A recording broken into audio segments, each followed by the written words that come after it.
एक बार की बात है, पहाड़पुर में एक गरीब किसान रहता था जिसका नाम विक्रम था। विक्रम गरीब जरूर था, लेकिन था बहुत बुद्धिमान और मेहनती, जो बहुत मन लगाकर खेती करता था। पर एक साल पहाड़पुर में बिल्कुल भी बारिश नहीं हुई, जिसके कारण विक्रम की सारी फसल खेत में ही बर्बाद हो गई और वो कर्ज के तले दब गया। इतना सारा कर्ज कैसे चुकाऊं? विक्रम बहुत दुखी और परेशान था, क्योंकि कर्जदार रोज उससे आकर अपने पैसे मांगते थे। विक्रम, आज तो मैं अपना पैसा लेकर ही जाऊंगा। पर मेरे पास बिल्कुल पैसे नहीं हैं। मुझे कुछ दिन का समय दे दो, मैं आपकी पाई पाई चुका दूंगा।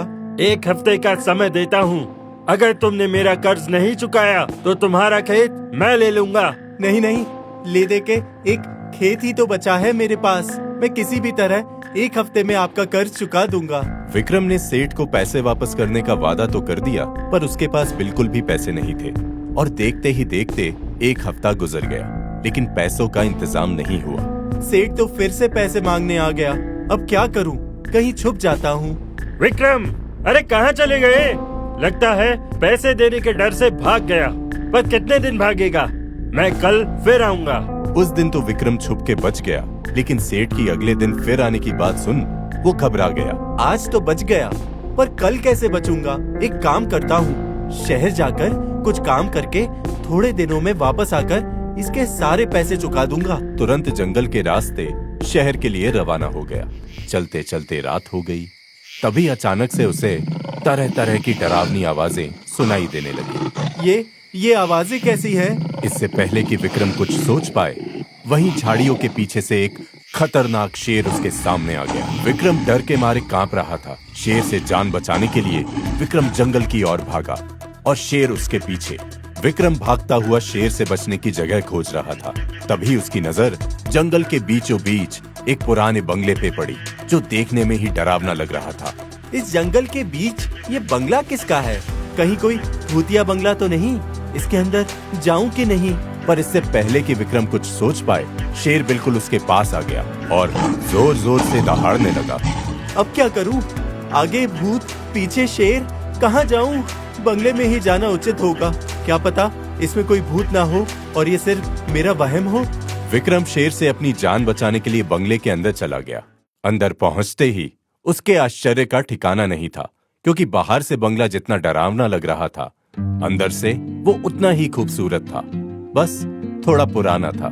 वाह, क्या बंगला है! कोई है? अरे सुनो, कोई है? भाई मैं मुसाफिर हूँ, बुरा ना मानो तो आज रात यहाँ रुक जाऊं। बाहर मेरे पीछे एक शेर पड़ा है। अरे कुछ तो जवाब दो। लगता है यहाँ कोई नहीं रहता। फिर तो मैं यहाँ जितने दिन चाहे रह सकता हूँ। बंगले में किसी को नहीं पाकर विक्रम खुश हो गया, और होता भी क्यों ना, आखिर उसे सेठ और शेर दोनों से छुपने की जगह मिल गई थी। वह आराम से वहां सोने की तैयारी करने लगा।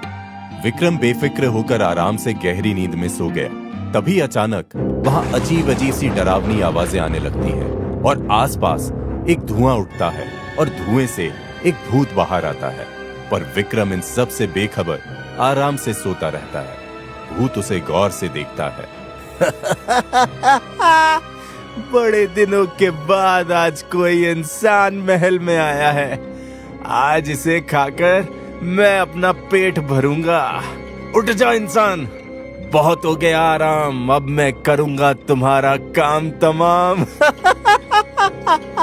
विक्रम इतनी गहरी नींद में सोया था कि भूत के बार बार उठाने से भी उसकी नींद नहीं खुली। यह देख भूत बहुत गुस्सा हो गया और अपने भूतिया शक्तियों से उसे उठाने लगा। ये कैसा इंसान है जो भूत से डरकर भी नहीं उठ रहा? अभी दिखाता हूँ एक भूत की असली ताकत। ये ऐसे नहीं मानेगा। अभी दिखाता हूँ। कौन है? कौन है? मैं हूँ यहाँ का मालिक, राजा शक्ति सिंह का भूत। भूत? क्या तुम सच में भूत हो? और ये बंगला? हाँ, मैं सच में भूत हूँ और ये बंगला एक भूतिया बंगला है, जिससे आज तक कोई इंसान जिंदा बाहर नहीं जा सका। और अब तुम्हारी बारी है। आज मैं तुम्हें खाके अपना पेट भरूंगा।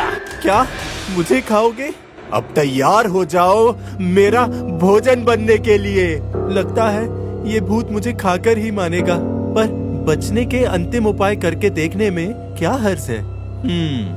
तो तुम मुझे खाना चाहते हो? हाँ, वैसे अभी मेरे मरने का समय आया तो नहीं है, पर फिर भी तुम मुझे खुशी खुशी खाओ। मैं भी यही चाहता हूँ, इसलिए तो यहाँ आया हूँ। मतलब मुझे एक ऋषि का वरदान है कि मैं मर के भूतों का राजा बनूंगा, और वैसे भी इस इंसान की जिंदगी से अब मैं तंग आ गया हूँ। मुझे भूतों का राजा बनना है। भूतों का राजा? हाँ, और भूतों का राजा बनकर मैं तुम्हें मेरी नींद तोड़ने की ऐसी कठोर सजा दूंगा कि फिर किसी की नींद तोड़ने लायक नहीं रहोगे। आखिर विक्रम की चाल काम कर गई और भूत उसकी बातों से डर गया। नहीं, ऐसा मत करना। तुम जो कहोगे मैं वो करूंगा। ठीक है, पहले ये बताओ कि इतने बड़े महल में कोई खजाना है कि नहीं? हाँ, मेरे महल का सारा खजाना मैंने भूत बनने के बाद भी संभाल कर रखा है। ठीक है, सारा खजाना लेकर मेरे साथ चलो। अगर तुमने मेरी सेवा अच्छे से की और मैं खुश हुआ, तो भूतों का राजा बनने के बाद मैं तुम्हें अपना मंत्री बना दूंगा। जैसी आज्ञा महाराज। भूत विक्रम की बात मान बंगले का सारा खजाना लेकर उसके साथ उसके घर चला गया। खजाना मिलने के बाद विक्रम ने सबसे पहले सेठ का कर्जा चुकाया और खुशी खुशी अपनी जिंदगी सुखी होकर बिताने लगा। अब उसके पास पैसे की कोई कमी नहीं थी और भूत की वजह से कोई उसे परेशान भी नहीं करता था।